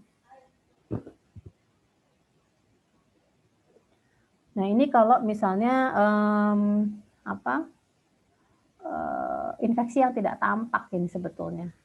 Ya, infeksi itu terjadi, tapi akhirnya tidak bermanifest secara klinisnya. Ya. Jadi misalnya ternyata terinfeksi sih, ya, tetapi jaringannya itu tidak rusak, ya, tidak terjadi kerusakan jaringan. Atau kemudian apalagi, karena misalnya infeksi itu bisa under control gitu loh. Jadi sudah bisa dieliminasi sebelum virus tersebut mencapai target target tissue atau jaringan target. Ya. Kemudian misalnya ya itu tadi dengan cepat diperbaiki gitu ya, damage tissue rapidly repaired. Gitu. Nah kemudian apabila misalnya damage-nya itu nggak seberapa ya, masih di bawah threshold, yaitu tidak akan kelihatan infeksinya, ya tidak tampak. Nah ini kok ada ini ya. Oke, ini sebetulnya masa inkubasi pada kebanyakan virus ya, pada infeksi virus. Misalnya influenza, lo tuh liatin masa inkubasinya cuma 1-2 hari. Common cold 1-3 hari. Sangat singkat ya, karena memang target site-nya ya primary site-nya ya memang target site ya. Jadi beda dengan yang lain-lain, misalnya mumps, rubella gitu ya, hepatitis A, B gitu. Dia ada target organnya sendiri. Masuk itu hanya untuk melewati beberapa tempat transit saja.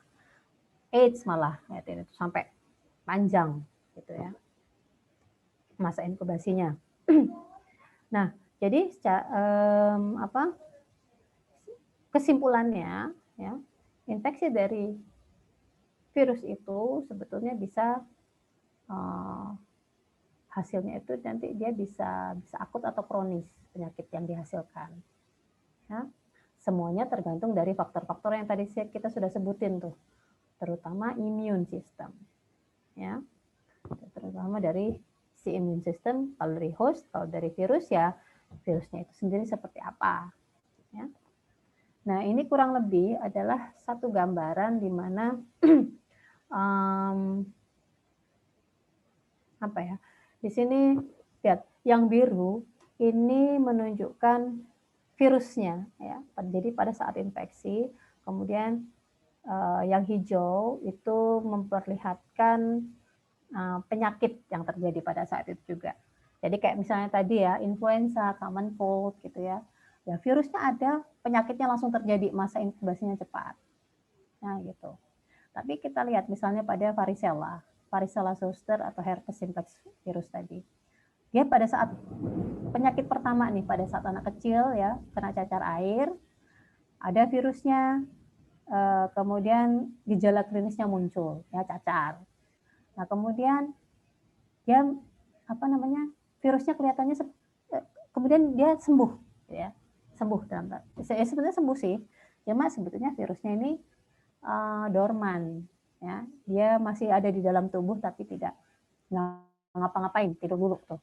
Nah pada saat usia sudah tua, imunitas menurun, terjadi reaktivasi, ada lagi muncul lagi. Jadi seperti ini. Jadi dinamikanya virus itu ya dengan penyakit itu seperti ini. Jadi ada banyak macam-macam patternnya. Ya, ada juga yang memang dia sangat lama ya. Dia harus seperti ini ya. Kalian lihat sendiri itu sangat lama infeksinya akhirnya sampai menimbulkan manifestasi klinis ya. Itu seperti itu. Atau misalnya lagi nih kayak hepatitis B ya. Hepatitis B dan hepatitis C itu termasuk kronis, penyakit infeksi yang kronis. Karena begitu dia masuk terekspos terinfeksi muncul gejalanya ya. Tapi kemudian dia sembuh, tapi ini masih ada. Dia masih ada di dalam sebetulnya. Tidak ada reaktivasi lagi tapi hibernating dia di dalam. Ya, hepatitis B dan C itu seperti itu. Nah, kemudian ini route of transmisi kayaknya sih enggak ya. Nah, ini yang ada yang non envelope dengan envelope ya. Jadi untuk kalian kan sudah belajar tentang virus ya. Ya kan? Benar kan? Sudah belajar ya tentang virus? Pasti? Ya, sudah kan. Nah, jadi antara non envelope virus ya, virus yang ada envelope-nya dengan yang tanpa envelope ya. Jadi ada yang lebih fragile sebetulnya, ada yang lebih sensitif ya. Jadi virus-virus yang tanpa envelope itu dia malah lebih tahan ya. Lebih tahan misalnya hepatitis A ya, itu tahan. Tapi virus-virus yang mempunyai envelope ini dia lebih fragile. Dalam artian dia harus dalam satu kondisi tertentu supaya dia tetap hidup. Ya. This virus must remain wet. Jadi dia harus dalam kondisi yang mungkin humid, basah dan segala macam supaya dia bisa bisa bertahan hidup. Nah, misalnya ini ya. Kalau yang virus dengan envelope itu misalnya melalui droplets, dia mesti ada di dalam darah, dia ada di dalam mukus, saliva, kemudian juga ya pokoknya yang yang make sure bahwa kondisinya itu envelope-nya itu terjaga.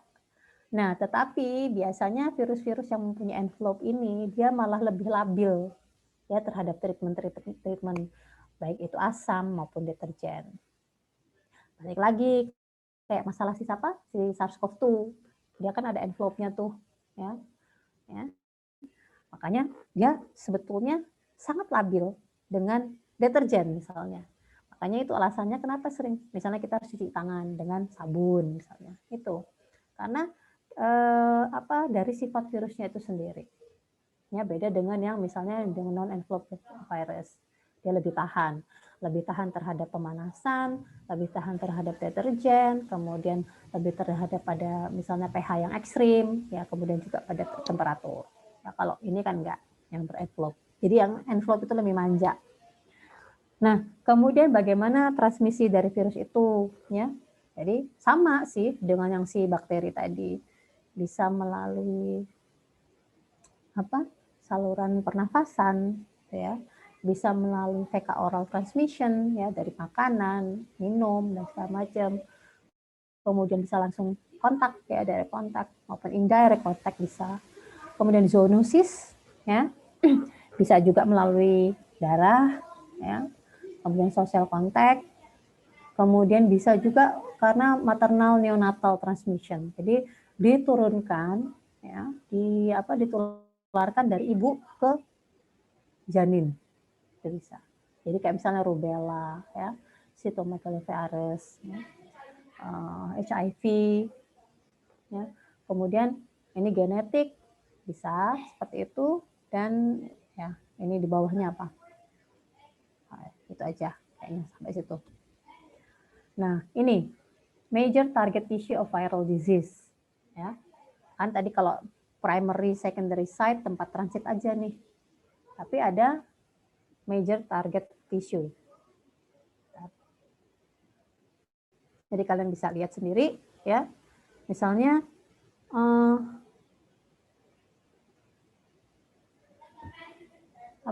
misalnya meningitis kan pasti di otak, ya. Apa aja di situ, ya. Misalnya herpes simplex virus tipe 2, picornavirus dan segala macam, ya. Ini nice to know untuk informasi buat kalian, ya. Jadi major target tisunya seperti ini untuk virus-virus ini, untuk virus-virus ini. Nah, sekarang kita ngomongin tentang si imunitasnya itu seperti apa. Mungkin di sini saya tidak terlalu panjang, ya, karena ini kan masih perkenalan juga. Toh saya juga pengen tahu sebetulnya, mungkin ini juga sudah barangkali imunitas, tapi saya pengen mungkin yang selebihnya untuk di pertemuan yang berikutnya. Nah, jadi gini, kan kita ini setiap hari terekspos, ya, terekspos oleh mikroorganisme, ya. Nah, dari sekian banyak mikroorganisme itu pasti ada patogennya di situ, ya kan. Nah, patogen ini ada bukan untuk membunuh, bukan, tetapi mereka mencari makan, ya, mencari makan kebetulan di manusia misalnya, nyangkut deh di kulit kita atau di badan kita misalnya, ya. Nah, patogen ini bisa berupa virus, bakteri atau jamur, ya. Nah, di tubuh manusia itu tadi kita sudah membahas sebelumnya, ya. Jadi sebetulnya ada 3 lapis, 3 lapisan pertahanan tubuh, ya. First line defense. Jadi lapisan pertahanan tubuh yang pertama yaitu kebanyakan adalah physical barriers. Physical barriers, ya, atau anatomical, ya, physical barriers itu apa? Ya bisa kulit, bisa mukosa membran, bisa juga antimicrobial substance yang dihasilkan. Nah, itu lini pertahanan tubuh yang pertama, ya. Kemudian lini pertahanan tubuh yang kedua itu apa aja di situ? Yaitu protein-protein yang menghasilkan, yang mengindus terjadinya inflamasi. Kemudian ada juga yang mengindus fever atau demam juga, dan apa? Fagosit, ya, NK cell juga masuk. Nah, itu merupakan lini kedua dari sistem pertahanan tubuh kita.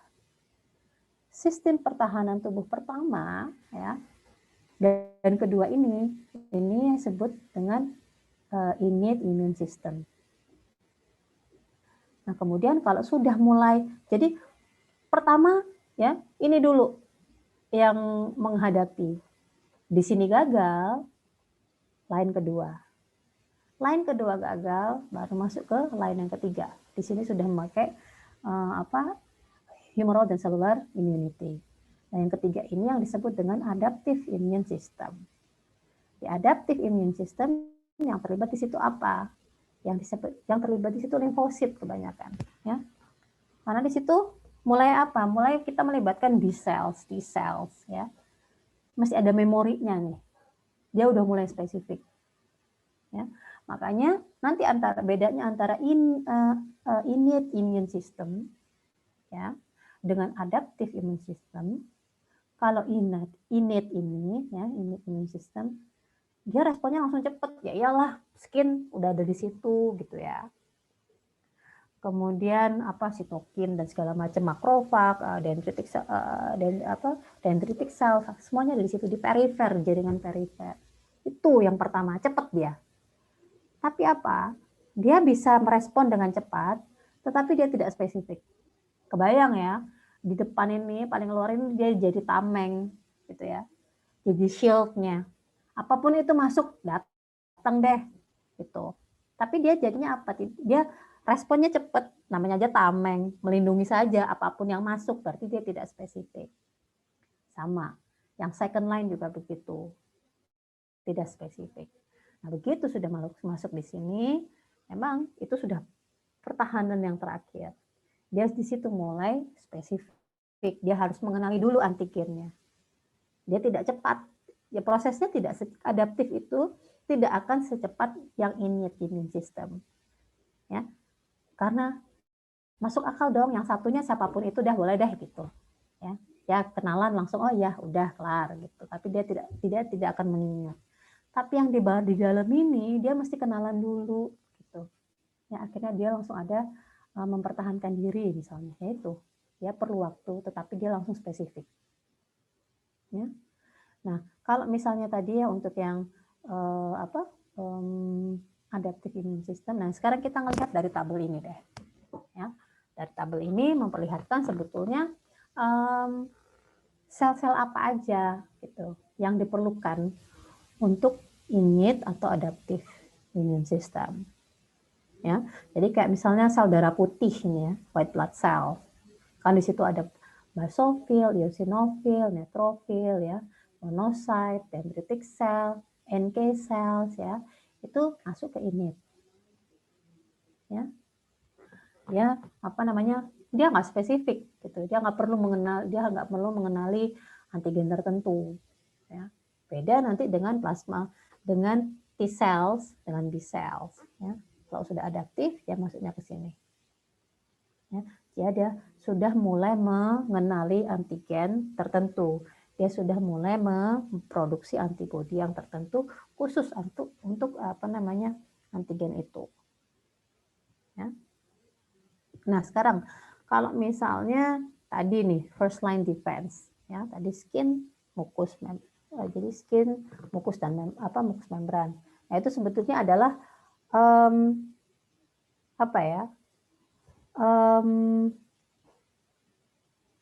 anatomical barriers kalau saya bilang. Jadi dia tuh sebetulnya secara fisik gitu first line-nya. Kayak tameng, ya udah apa yang ada di situ. Apa aja sih yang terekspos langsung keluar? Kulit, ya kulit. Di kulit ini kan ada lapisan keratin ya. Keratin, ya kemudian lapisan-lapisan kulit nih ya, ada epidermis. Nah, ini adalah di bawahnya adalah lapisan dermisnya. Epidermis ini ya dengan keratin ini yang dia akan terus terkelupas. Jadi setiap hari ini terkelupas kulit kita. Ya, itu sebetulnya defense-nya seperti itu. Ya, kecuali misalnya ada luka, udah langsung masuk deh mikroorganismenya. Seperti itu. Nah, kemudian misalnya mata. Ya. Di sini kan ada kelenjar air mata, ya, lacrimal glands, ya. Kemudian ada kelopak mata dan segala macam. Nah, ini air matanya tadi yang tadi saya bilang, ya. Mungkin di situ ada lisosim, ada ya. Sebagai salah satu physical factors-nya juga. Air matanya juga seperti itu, dia membasuh atau mencuci. Ya, kalau ada patogen yang masuk. Kemudian kalau kita masuk lagi nih ke mana? Ke saluran respirasi misalnya ya. Nah, di sini yang ada apa di sini? Ada ini ada silia nih. Jadi kalau misalnya kalian lihat mukosa dari saluran pernafasan, ya lapisannya itu ada seperti rambut-rambut ini. Ya. Rambut-rambut ini pergerakannya jelas. Ya. Dia larinya ke atas karena memang fungsinya untuk membuang. Jadi apa yang masuk dia pengen keluarin lagi, makanya nanti ada refleks batuk dan segala macam ya. Nah silia ini berguna, ya, gunanya dia untuk menangkap patogen yang masuk. Kemudian gerakannya, ya, ada yang namanya ciliary escalator. Nanti mudah-mudahan saya bisa ngeliatin videonya. Ciliary escalator itu dia pergerakannya satu arah ke atas untuk membuang sih sebetulnya. Ya. Nah, di lapisan ini tadi juga ada yang namanya sel goblet. Sel goblet ini nanti dia menghasilkan mukus. Jadi ya kalau misalnya kita lihat belahannya seperti ini sih ya. Nah, ini sel goblet menghasilkan mukus jadi kayak ada cairan di sini. Kemudian ini ada silia. Nah, begitu ada partikel patogen masuk, dia akan diperangkap dulu nih sama si mukus yang dihasilkan oleh sel goblet. Terperangkaplah dia di sini. Kemudian silia ini yang bertugas untuk dengan gerakannya ya, dan untuk membuang sebelum dibawa ke atas. Kemudian akhirnya refleks batuk sudah dikeluarkan. Nah, itu physical factors-nya. Nah, selain physical factors, ada chemical factors. Apa-apa aja chemical factors-nya. Jadi physical factors sebenarnya, saya ngulang dikit. Physical factors itu sebenarnya banyak. Itu salah 3 ya tadi yang saya sebutin. Rambut juga termasuk. Nah, kemudian ada juga yang chemical factors. Chemical factors misalnya apa? Ya, misalnya apa ya tadi? Lisosim masuk chemical factors misalnya. Kemudian sebum masuk. Kemudian apalagi keringat misalnya. Banyak. Nanti ada satu tabel yang saya perlihatkan bahwa chemical factors itu apa-apa aja. Nah, kemudian apalagi norma mikrobiota ternyata masuk. Ya. Norma mikrobiota karena dia di sini akhirnya dia mempunyai dia bersifat kompetitif dengan si patogen yang masuk. Norma mikrobiota udah modelnya kayak premannya di situ deh gitu loh. Ini udah tempatnya dia, udahlah kamu nggak usah masuk. Kalau ke sini lo berarti kita saingan nih gitu. Jadi sama norma mikrobiota itu sebetulnya kita juga dilindungi. Ya. Begitu ada patogen yang masuk ya norma mikrobiota dulu sebagai first line defense-nya. Nah, kalau second line defense-nya apa aja? Yaitu tadi yang kita lihat tadi itu sel-sel itu ya, sel-sel darah putih yaitu berarti elemen yang ada di dalam darah. Kemudian selain itu apa lagi? Ada sistem limfatik. Sistem limfatik itu termasuk second line of defense. Kemudian ada fagocyte atau fagosit. Ya. Kemudian proses inflamasi itu sendiri, kemudian fever atau demam itu sendiri itu merupakan second line of defense. Ya. Jadi first line dan second line itu yang kita sebut sebagai innate immune response. Ya, nah ini merupakan summary gitu ya dari kalau first line itu apa aja, yang masuk ke dalam physical factors itu apa, chemical factors-nya apa aja. Ya, jadi yang misalnya yang di chemical factors, itu termasuk earwax, tahu kan earwax? Berarti yang kalian orang suka ngambil yaitu earwax ya. Nah, itu juga termasuk chemical factors. Saliva ya atau air liur termasuk, gastric juice termasuk, vaginal secretion termasuk ya. Jadi banyak. Jadi sistem pertahanan tubuh kita tidak ada satupun yang kayaknya terlewatkan. Semuanya tuh sistem pertahanannya berlapis ya. Mau physical, mau chemical, mau mikrobiota dan segala macam itu berlapis sistem pertahanannya. Makanya lebih banyak orang sehat dibandingkan orang sakit ya sebetulnya itu. Karena sistem pertahanan tubuhnya ya Tuhan sudah menciptakan kita dengan sempurna sebetulnya ya. Tinggal dari kitanya aja sekarang yang gimana caranya kita menjaga supaya sistem imun kita itu bagus. Nah, sekarang ini second line of defense ya tadi udah saya sampaikan. Nah, jadi kalau innate immune itu 2. first and second line. Ya, adaptif masuk ke third line defense. Innate immune response cepat ya, tetapi tidak spesifik karena kalian bayangkan aja tuh tameng apapun itu deh datang aja gitu, bring it on ya bilang gitu, tapi nggak spesifik. Nah kalau adaptif dia lebih lambat tetapi dia lebih spesifik karena sudah mulai melibatkan memory cells ya, B cells dan T cells ya, ada memorinya untuk antigen tertentu. Nah, itu tadi kalau misalnya imun secara general. Nah, sekarang ya, itu salah satu tugas saya itu juga katanya, oh ya kalau vaksin itu kayak gimana gitu.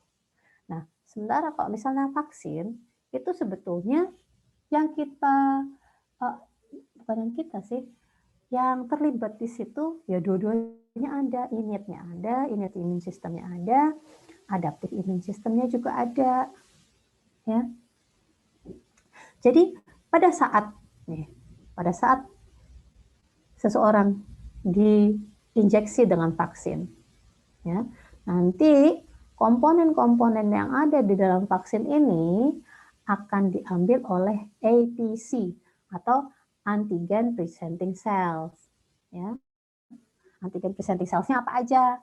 Misalnya makrofag, misalnya dendritic cell, ya, yang terdapat di dalam jaringan perifer. Nah, ini dia akan menginjus atau menstimulasi dia akan diambil nih ya sama makrofag dan segala macam ya yang berada di jaringan perifer. Kemudian APC ini dia aktif. Kemudian dia mulai bermigrasi masuk menuju kelenjar getah bening atau limfe. Ingat ya tadi yang masih di innate itu yang sistem limfatik. Nah, ini sistem limfatik ya di sini. Dia akan teraktivasi ya. Terus antigen ya. Antigen ini nanti diproses oleh APC tadi, disajikan ke limfosit, sudah mulai ada situ limfositnya ya kan. Ada T cell, ada B cell ya. Nah, T cell dan B cell itu kemudian dia mulai mengenali antigen kan. Mulai mengenali antigen yang masuk yang dibawa oleh makrofag itu tadi misalnya. Ya, si T cell B cell ini menerima sinyal, oh ya udah kita aktif, kita kenalin deh antigen yang dibawa sama mereka. Nah, kemudian nanti di sini sel B dan sel T tadi yang spesifik ya terhadap antigen tertentu ini dia akan berkembang secara klonal. Nah, kemudian dia menghasilkan beberapa progenitor untuk mengenali antigen yang sama. Jadi seperti itu.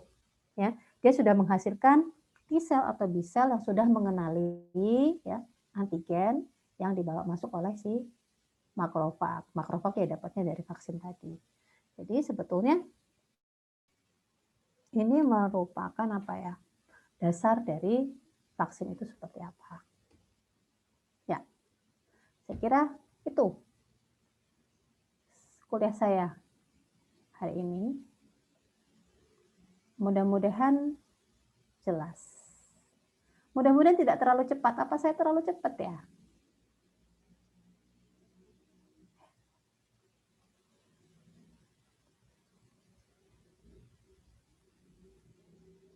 Gimana, Adek? Ada yang ingin diperjelas atau sebentar ya? Ada yang ingin ditanyakan? Atau mau disimpan dulu sampai minggu depan, sampai hari Kamis ya ini ya, perkuliahannya ya? Iya Bu, hari Kamis Bu, yang normalnya. Iya, sorry ya, minggu lalu itu soalnya saya ikut kursus 1 minggu dan saya nggak boleh bolos gitu, jadi harus saya sudah sampaikan ke Bu Mariana sih sebetulnya kalau saya nggak bisa, tapi Bu Mariana bilang ini bisa diganti dengan hari lain. Tadi ada yang raise hand ya, kayaknya Dewi Galuh. Ya, silakan. Halo, selamat siang, Bu. Ya. Saya izin bertanya. Ya. Jadi saya ada 2 pertanyaan sih, Bu. Yang pertama itu saya kan punya teman kan Bu, dia habis swab gitu.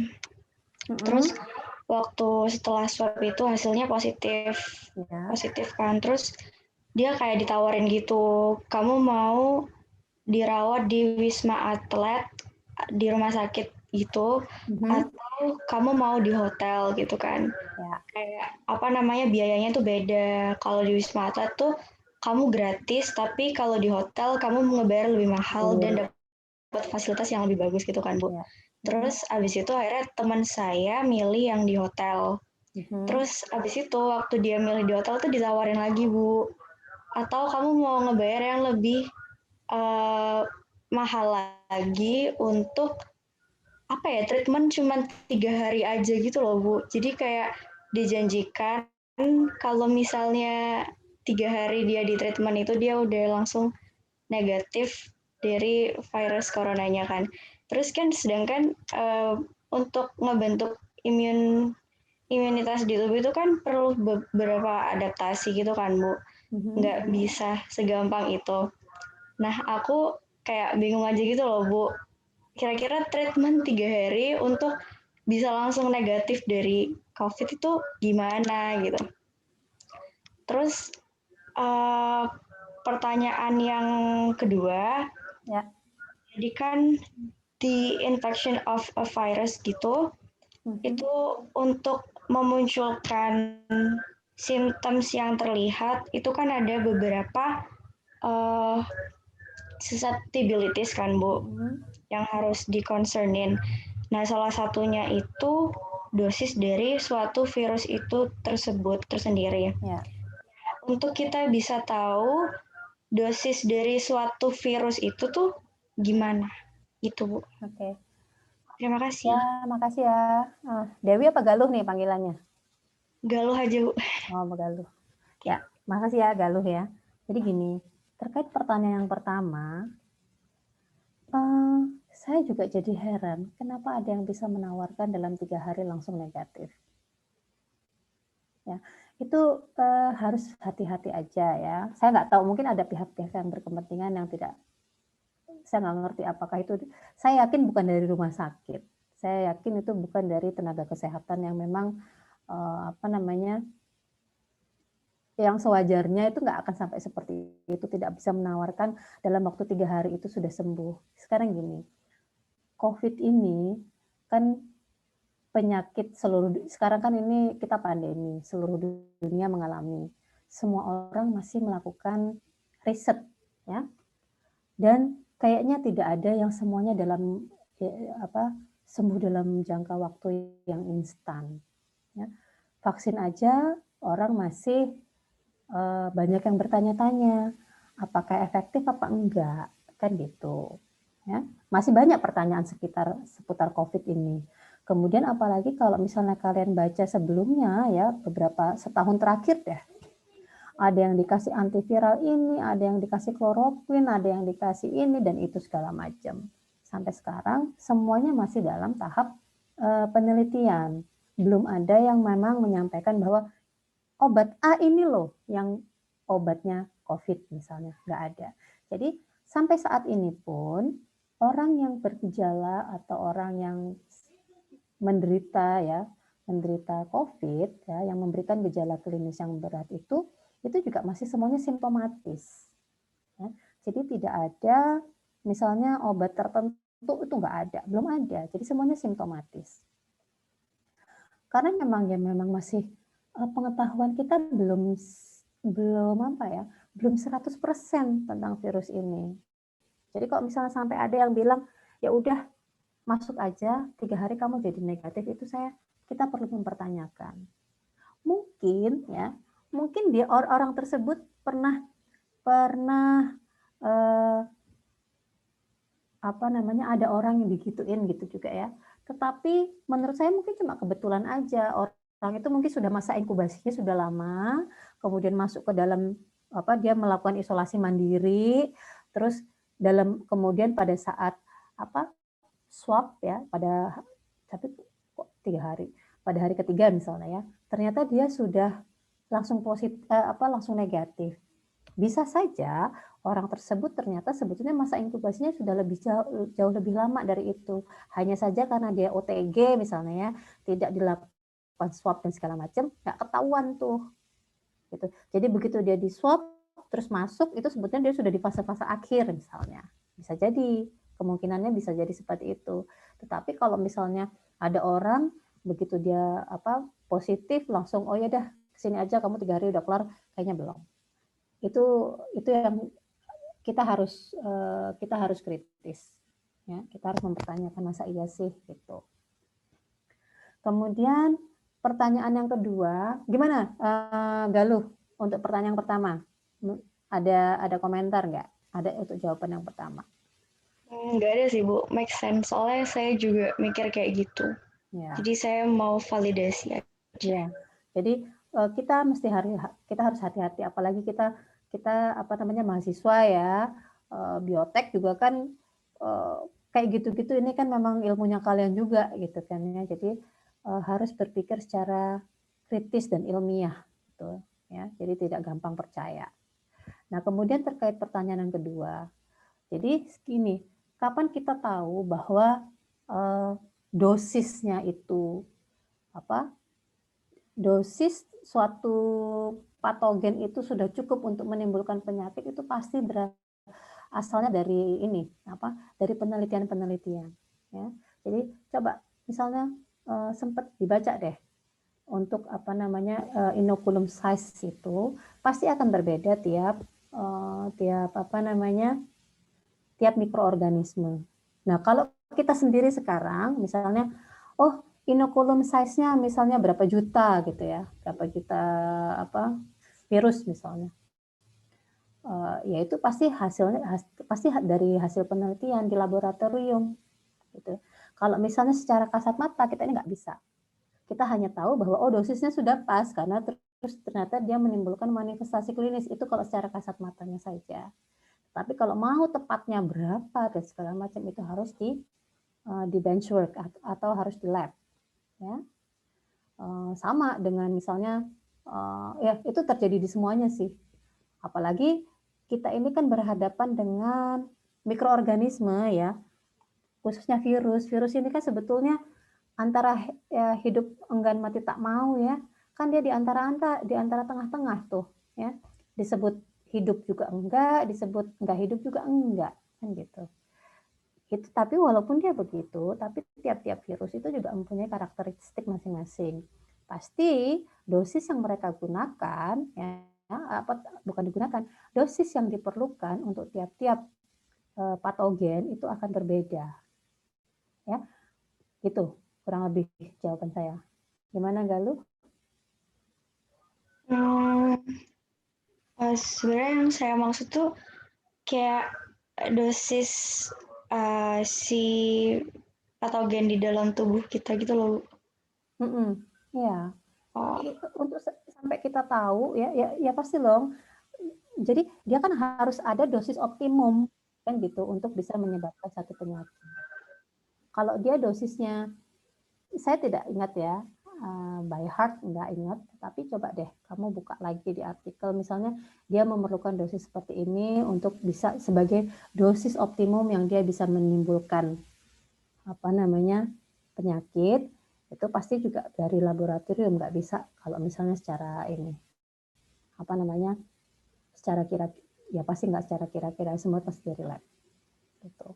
Tapi kita tidak bisa tahu sekarang, kalau misalnya sekarang saya ditanya, dosis saya nih virus ini mesti berapa, enggak bisa. Dan yang mesti kita ingat lagi adalah dosis itu ya, dosis virus itu hanya salah satu faktor. Jadi untuk terjadinya satu penyakit infeksi itu bermanifestasi, itu dosis itu hanya satu faktor saja. Faktor lain yang mempengaruhi itu juga mesti diperhitungkan. Ya. Itu kira-kira. Halo. Oke Bu, terus kayak teknik untuk mengetahui dosisnya itu namanya apa ya Bu? Kenapa? Teknik untuk bisa tahu dosisnya gitu. Untuk mengetahui dosisnya apa ya? Oh, ini kayaknya saya dapat PR atau kita cari sama-sama deh. Apa ya namanya ya?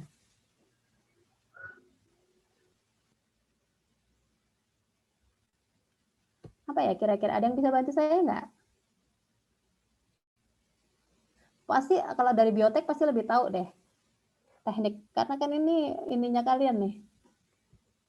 Gimana, Kak Lu? Mungkin Kak Lu pernah baca? Dikulturkan gitu. Bisa jadi. Jadi gini, misalnya pada hewan coba, misalnya dilihat dulu. Pasti kan seperti itu ya. Kita misalnya kita kultur virus ya, kita ambil.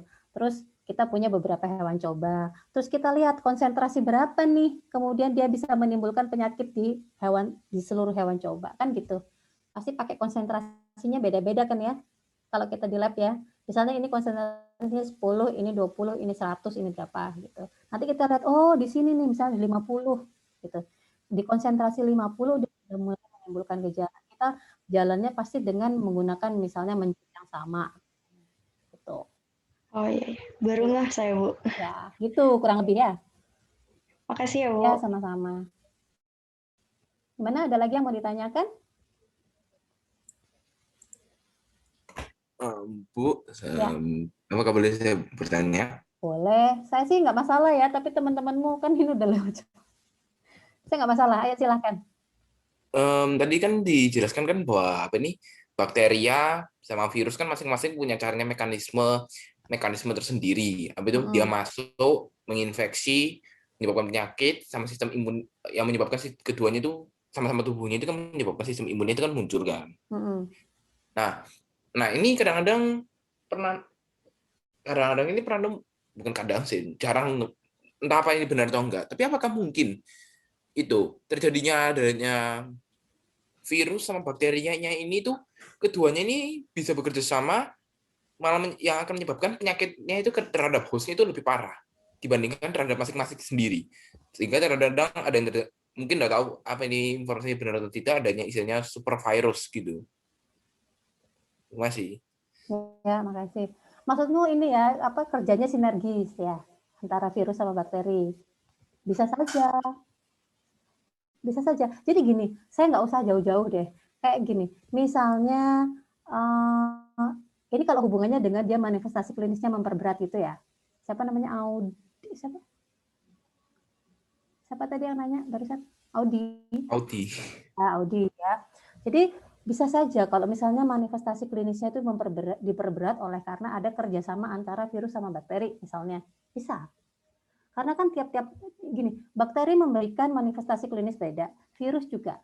Pas kebetulan ini menginfeksinya sama-sama, gitu ya. Bisa, sinerginya bisa sama. Kalau misalnya mau ambil contoh yang nggak apa namanya, nggak usah susah-susah. Orang banyak gini, orang kena flu, ya, terinfeksi sama cuma virus influenza biasa. Nah, influenza, ya, flu itu sebetulnya itu kan infeksi yang disebabkan oleh virus. Infeksi yang disebabkan virus yang sebetulnya adalah self-limiting disease, yang maksudnya dia itu bisa sembuh sendiri, nggak usah diapa-apain, yang penting kita istirahat, nggak usah mikirin obat macam-macam, nggak usah pakai antivirus, dia akan sembuh sendiri. Virus, ya, jadi influenza seperti itu. Tetapi, ya, ini kadang-kadang diperberat kalau misalnya dia ada infeksi sekunder. Orang kena influenza, misalnya terus daya tahan tubuhnya turun, ada infeksi bakteri pada saat yang bersamaan. Akhirnya apa? Manifestasinya klinisnya juga lebih berat jadinya. Itu. Nah, kalau misalnya kalian bisa lihat kadang-kadang terus dia sputumnya ya atau dahak yang dikeluarin misalnya udah mulai hijau. Nah, itu kadang-kadang berarti sudah ada bakteri.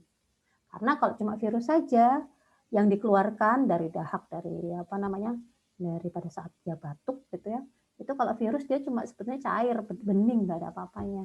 Tapi begitu mulai ada infeksi tambahan ya bakteri, ya udah mulai tuh ciri-ciri dari infeksi bakterinya udah mulai kelihatan.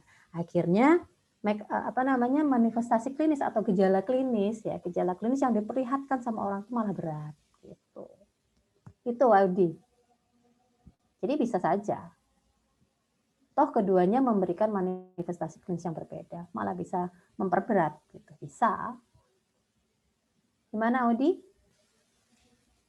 Berarti tandanya untuk vaksinnya atau obatnya itu berarti tandanya harus bisa dua arah gitu ya, Bu? Berarti kalau ingin menciptakan suatu medisinnya itu harus dua arah ya?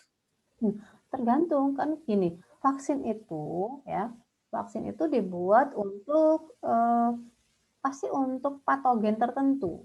Dia tidak dibikin untuk general misalnya. Kecuali misalnya nanti ada vaksinnya, oh ya kita bikin untuk apa ya? Sekarang gini, BCG kan untuk TB saja misalnya. Tapi kan ada yang DPT ya, itu kan sebenarnya sendiri-sendiri tapi terus digabung pemberiannya bersamaan, kan seperti itu. Jadi satu vaksin itu akan dibuat untuk satu patogen khusus. Tergantung nanti pemberiannya apakah dia bisa disamakan, dikombin, itu lain lagi. Itu bisa beberapa sekali suntik untuk beberapa gitu. Tapi tetap kalau vaksin itu dasarnya aja dia harus mengenali antigen yang harus mengenali antigen patogen yang bersangkutan toh. Pasti akan spesifik. Gimana Udi? Sementara ya cukup mengerti. Jadi masih ya istilahnya emang spesifik ya. Oke. Terima kasih Bu. Ya sama-sama.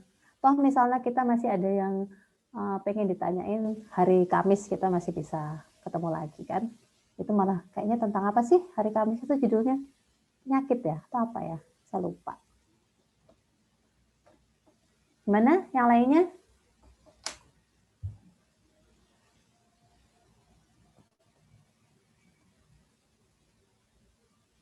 Saya kira itu kali ya. Sudah selesai.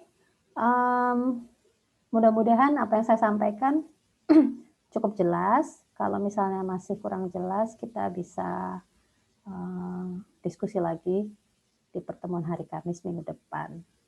Itu aja adik ya. Terima kasih banyak, supaya mudah-mudahan kita semua sehat. Bisa ketemu lagi di hari Kamis.